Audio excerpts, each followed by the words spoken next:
For 30 years, I've been teaching this, and I've taught this for West Point and Microsoft and Lilly and Delta, and the largest organizations and companies in the world come and say, John, teach the 5 levels of leadership, because they understand that if you and I today, in these few minutes, can understand how leadership works, and by the way, leadership's not a noun, it's a verb. It's action, it's moving.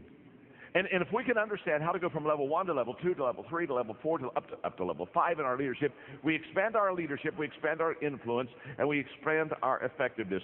So I'm ready to go. I know you're ready to go. Okay, here we go. Level 1. We're going to start at the very bottom level. This is where you start. This is where we all start.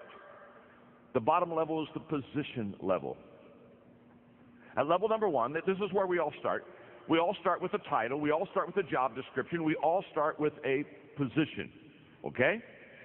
And the key word at level number 1, the key word is rights, R-I-G-H-T-S, rights. In other words, people at level number 1 follow you because they have to. In other words, you're the boss, or you have a title, or you're the supervisor, and anybody that's under that person, they just basically follow that person.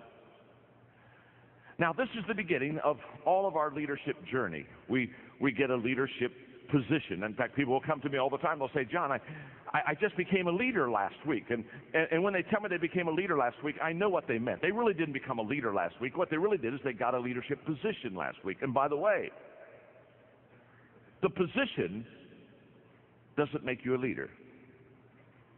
I know a lot of people who have a position of leadership, but they're not a good leader. You know that too. You probably worked with them before. So the position doesn't make you a leader, but if you're a good leader, you can really make the position. But it's where we all begin. Now, the upside of level 1 is simple. It's a place where you and I get to shape and define our leadership. We get a leadership job, we become a supervisor, and now we begin to work on ourselves as a leader, and we begin to define who we are. That's kind of the upside. Now let me give you the downside of level number 1. The downside of level number 1 is the people who follow you will give you the least amount of their energy and effort. In other words, if they're following you because they have to follow you, if they're following you because that's what they've got to do to get their paycheck, if they're following you because you have the position over them, if that's the case, they will always give you the very least of their time and of their ability and of their effort and of their mind. People don't like to have to follow people because they have to follow people.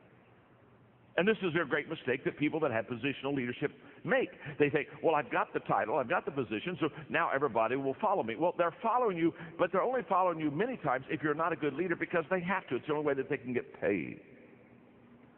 Just think of this. Level number 1 is where you're going to get the very least of people's energy, effort, and mind. Let me tell you, I've seen it many times when I've gone to work with companies on leadership.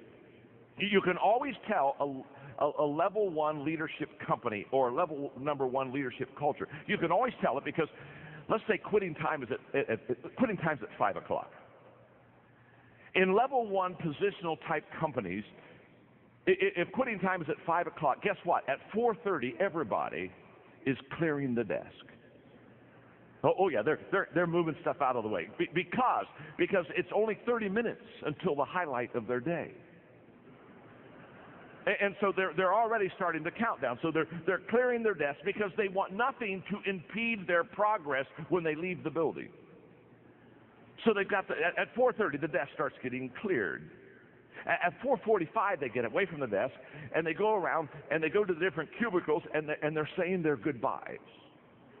And they're saying, boy, it was great to be with you today and had a good time and see you tomorrow. And they're doing all that kind of stuff because, again, at 5 o'clock, the big time, at 5 o'clock, they don't want to have to be encumbered by doing relationship stuff. They want to do that on company time. You understand that. At 4:50, they're going to the restroom. Of course. You want to be sure to pee on company time. Of course, so they're over there in the restaurant. They're just okay. Now they've got that. Oh, at 4:55, they're back at their desk and they're changing shoes. They're changing their shoes. They're getting on track shoes. They're getting on. They got to get something because at 4:57 they are in a starting position. They are counting down. They are, and at 5 o'clock Everybody's gone. I mean, you say, what do you mean everybody's gone? Everybody's gone. At 5 o'clock, they're all gone. I mean, you look around the office and they're gone. In fact, they're gone so fast it startles you.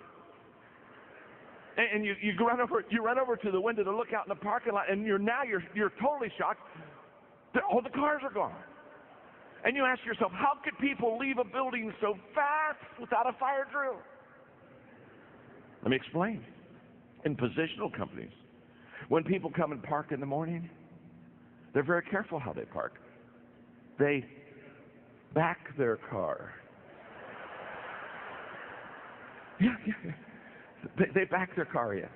because they know at quitting time, they want to be able to get a fast escape because now they're on their time.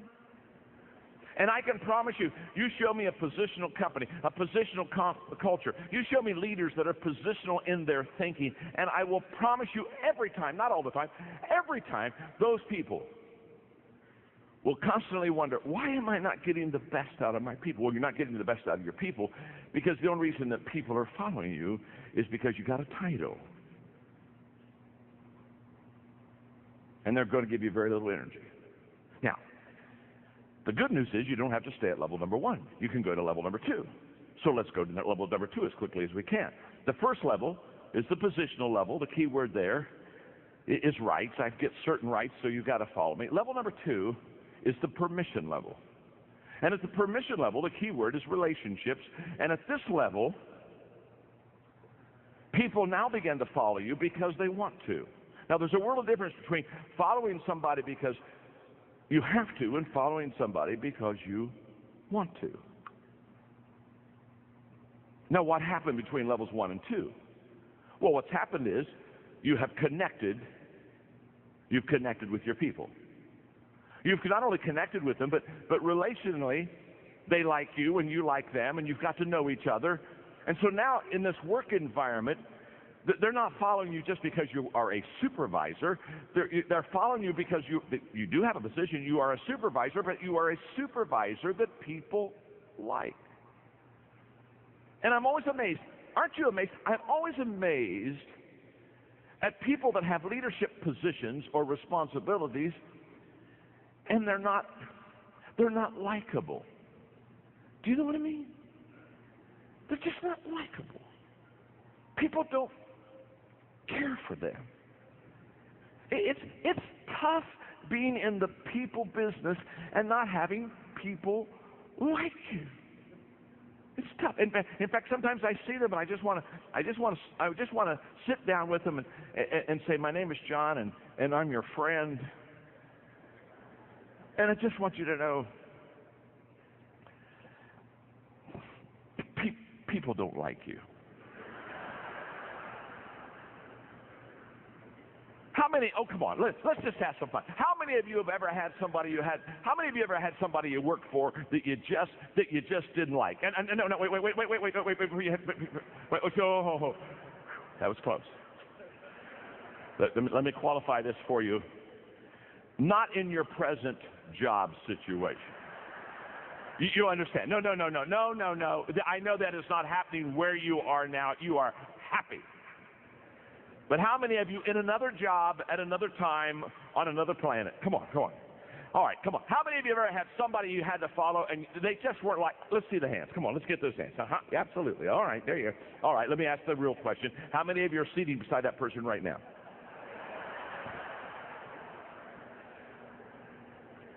Relationships with people are the foundation of leadership. You build your leadership off of relationships. Why? Because leadership is influence. And you cannot influence somebody that you antagonize. And every one of us know what it's like to have somebody. Every one of us know what it's like to have somebody that we that's hard to like. Well, let me ask it this way: How many of you have ever been in a grocery store and you looked over about 3 aisles and you saw somebody you didn't want to see? And how many of you ever done? And the good news is, the bad news is you saw somebody you didn't want to see. The good news is they didn't see you. How many of you ever done this number?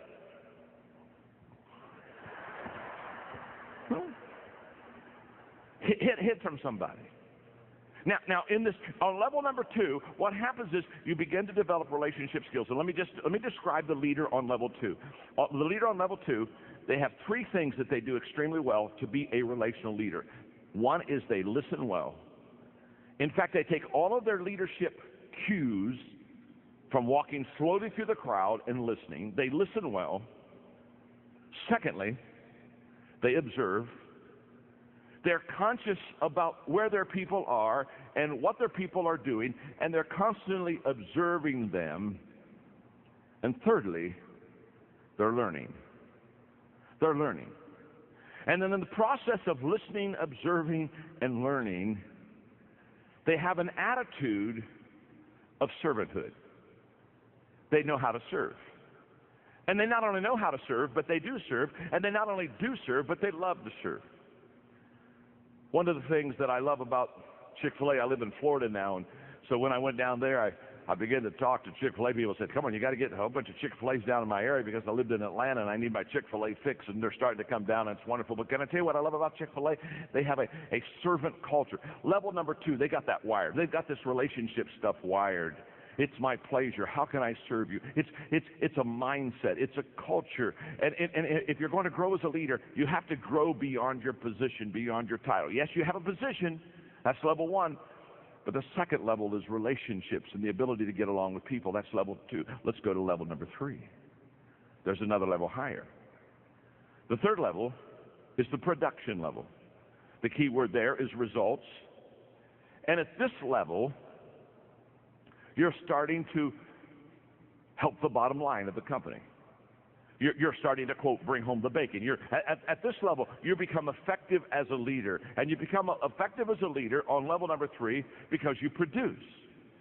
And the characteristics of leaders at level number 3 are very common. One is that they produce by example. In other words, they are the example for the other people that follow them how to be effective and how to be productive. You see, the greatest motivational principle in the world is that people do what people see. And too many travel agents, they're like, or too many leaders are like travel agents. They're sending people where they've never been themselves. And you want to be a tour guide. You want to take people with you. You want to say, this is the area where I've been, this is where I live, this is the area where I lead, come along and follow me. And at level number 3, your leadership begins to gain credibility because now you are fleshing out for the people around you and you are modeling for them things that they want to see. And you are starting to produce. Which something else happens because you're becoming productive in your own life. You begin to attract people that begin to be productive also. In the 21 Irrefutable Laws of Leadership that I wrote, one of the laws is the law of magnetism, and the law of magnetism just says we attract who we are, not who we want. So when I talk to leaders, often when we talk about recruiting, then I'll say, well, what kind of people do you want in your company? What kind of people do you want in your department as a supervisor? And they'll give me a list. They'll write things, you know, I want somebody that's self-disciplined, and I want somebody that is service-oriented, and they'll give me a list of 4 or 5 qualities. And as soon as they give me the list, I look at those qualities, and then I ask them a very simple question. I say, okay, do you possess those qualities? Because, see, on level number 3, basically, who you are as a leader is who you attract on your team. And at level number 2, or level number 3, what is wonderful is that at level number 3, when you start to produce, when you start to really develop, when you really start to grow things, you begin to get momentum. And momentum is a leader's best friend because momentum is the great exaggerator. And once you have momentum, all of a sudden things begin to look in such a better way, and it becomes easier to grow, and it becomes easier to lead. It's a wonderful thing. In fact, level number 3 is where a lot of the problem solving is taken care of. You see, managers, they try to solve problems where leaders try to create momentum because leaders know that if they create momentum, they'll solve 80% of their problems with momentum. You see, momentum is a problem solver. Lack of momentum is a problem stopper every time. A train going 55 miles an hour on a track if you had a 5-foot thick concrete steel reinforced wall on the track in front of that train, because that train is going and has momentum going 55 miles an hour, that train would smash through that wall and would just keep on going. Why? Because it has momentum. Momentum allowed it to get through a 5-foot thick concrete steel reinforced problem. That's what momentum does. That same train, not moving at all, stopped dead on the track. No momentum. If you put a 1-inch block in front of the driving wheels of that train, just a 1-inch block, that train can't even get started. Now, isn't it interesting? Same train that smashed through a 5-foot thick concrete steel reinforced wall because it had momentum, that same train without momentum can't even get going with a 1-inch block, can't even get going. It has no momentum. In fact, that's why I tell people many times that when they look at the problems they have in their organization, your problem is not your problem. The problem is they think the problem is the problem, and so therefore they concentrate on a problem that's not a problem, and now that the problem it isn't a problem has become a problem, not because it was a problem, but the problem was they didn't know it wasn't a problem, and so now they're concentrating on a problem that wasn't a problem, and now they've got a problem not because they had a problem, but the problem has become a problem because they didn't know that it wasn't a problem, and so they got a problem. And momentum and level 3 leadership will take care of 80% of all the problems in an organization. It happens for sports, it happens for business, it happens in government.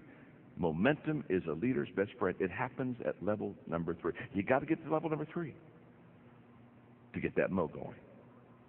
Okay, let's go to level number 4. Let me ask you a question before we go to level number 4. Are you learning something? Are you learning something?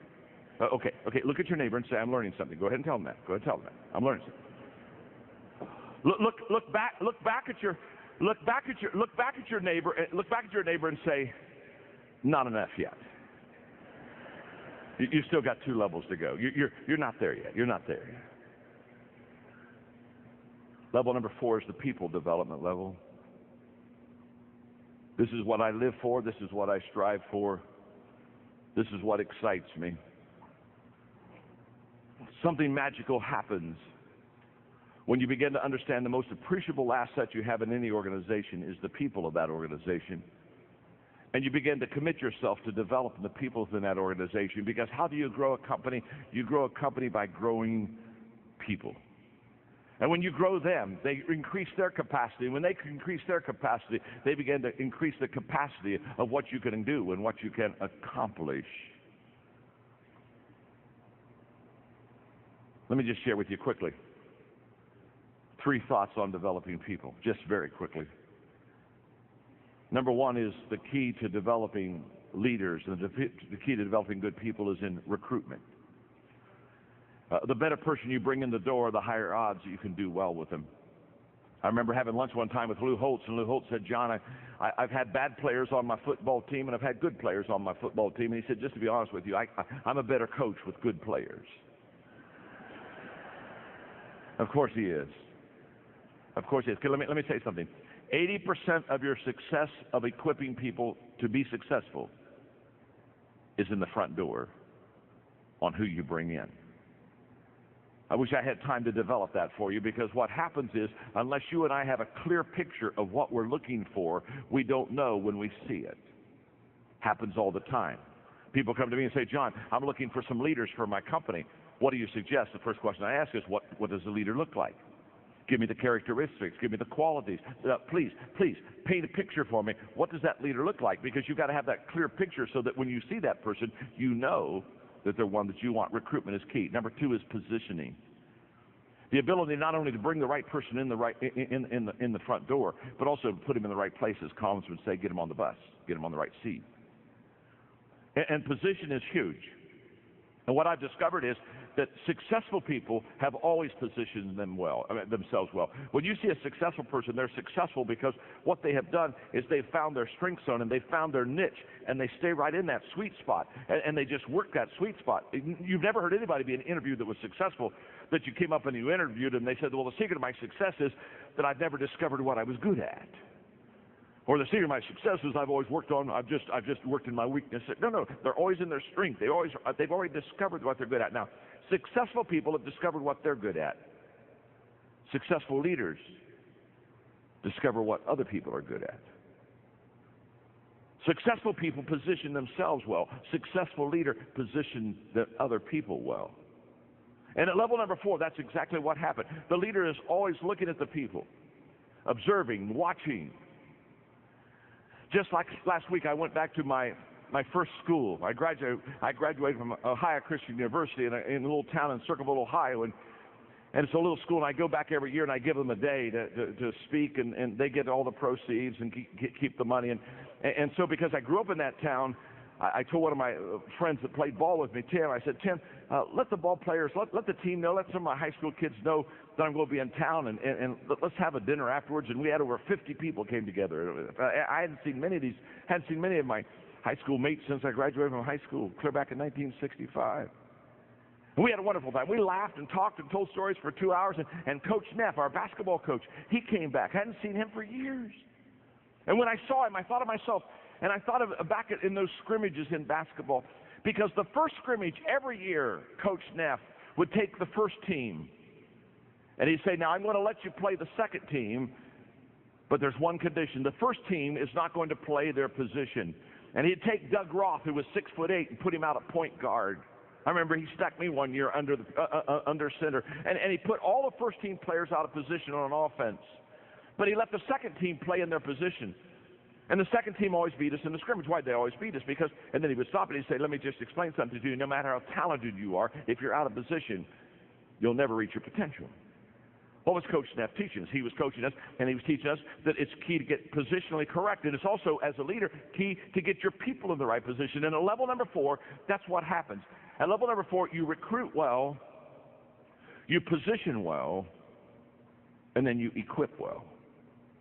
Now you take them and say, okay, I understand what their strength zone is. I understand what their giftedness is. Now I'm going to equip them. I'm going to come alongside of them, and I'm going to develop them, and I'm going to train them.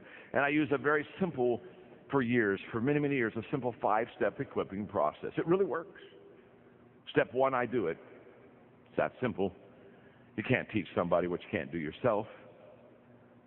We may teach what we know, but we reproduce what we are. So if you're going to reproduce yourself, you've got to be it yourself. So the first step is I do it. Step 2 is I do it, and you're with me. I take you with me. Now we're going to spend time together. I'm going to be your mentor. I'm going to be your coach. You're going to watch me. You're going to observe me. You're going to see me in different situations. We're going to make sure that it works. We're going to make sure you're going to be able to ask me questions. Step 3 is now we turn it, and I hand the ball off to you. Now on step 3, you do it. You do it, and I'm with you.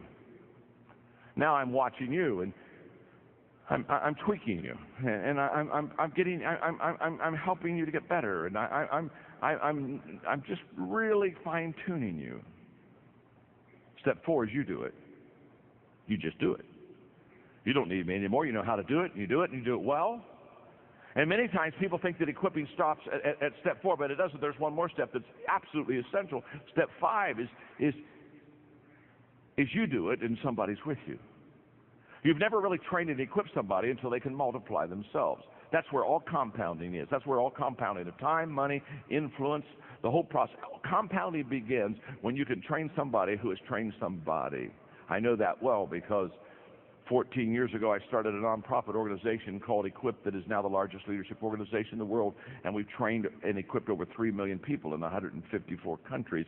And the key to that is we don't train anybody unless they make a commitment to train somebody else. It has to continue to go on. That's level number 4. It's a beautiful level to be on. It's the level where you develop people. Now there's one more level. That's level number 5. The pinnacle level. The pinnacle level, the key word there is respect. You've done it so well with so many for so long that people just absolutely follow you. They follow you because of who you are, the qualities you have in your life. They follow you because of what you have done. And there's a great amount of respect. And it takes a long time to get to level number 5. Most of us aren't there. All of us would probably like to be there, but it's a lifelong journey. And what I want you to understand about the 5 levels is that's exactly what leadership is. Leadership is an always ongoing, always learning, growing process. Okay, let me ask you a question. You've got the 5 levels there, and you can see them, and you can see how each one kind of leads into the next one. And probably the question you've asked yourself now by this time, because you're a sharp crowd, you've asked yourself, wonder what level I'm on. Am I on level 1, or am I on level 3? Am I on level 4? You've already done that. I know you have. That's what I would be doing if I'd be sitting there. I'd be saying, okay, where are you, Maxwell? And if you ask that question and you kind of go deep in that question, you're going to get a little frustrated, because you know what you're going to discover? You're going to discover that you're not on the same level with everybody. That with somebody, you're maybe on level 2. With somebody else, you may be on level 4. Isn't that true? If somebody new came in the company, you're on level 1 with them. And what you're going to discover is that you're on different levels with different people. Now, I wish I had an hour to teach this whole process, but here's what I want you to understand. Here's your assignment, very simple. Take the people that you lead, put their names down, and ask yourself a simple question. What level am I on with that person? Do your best to kind of put a number there, and I know it can kind of bleed together, so it's not quite an exact science, but do your best shot, because after you know what level you're on with each one of your people, then you're going to know specifically how to lead them. Now, here's the key. Whenever you try to cast vision with people in your organization, in your department, they don't see you based upon who you are as a person or as a leader. They see you through the 5 levels grid. And a person on level 1, when you talk about a vision, a person on level 1 sees you entirely different than a person on level number 4. The commitment level is much higher the higher you go with your people. So therefore, when you cast a vision, or when you lay it out for your people and say, this is where we want to go, just understand, it may be the same company, it may be in the same building, it may be the same time, it may be the same speech, but the reactions are going to be different. And the reactions are going to be different because they're on different levels with you. So take the notes, study them, apply them to your life, begin to be a student of the 5 levels of leadership. And I wish you well. Because leadership is influence. Always has been, always will be. And within you, you have the power to increase that influence. God bless. Thank you very much. Have a great day.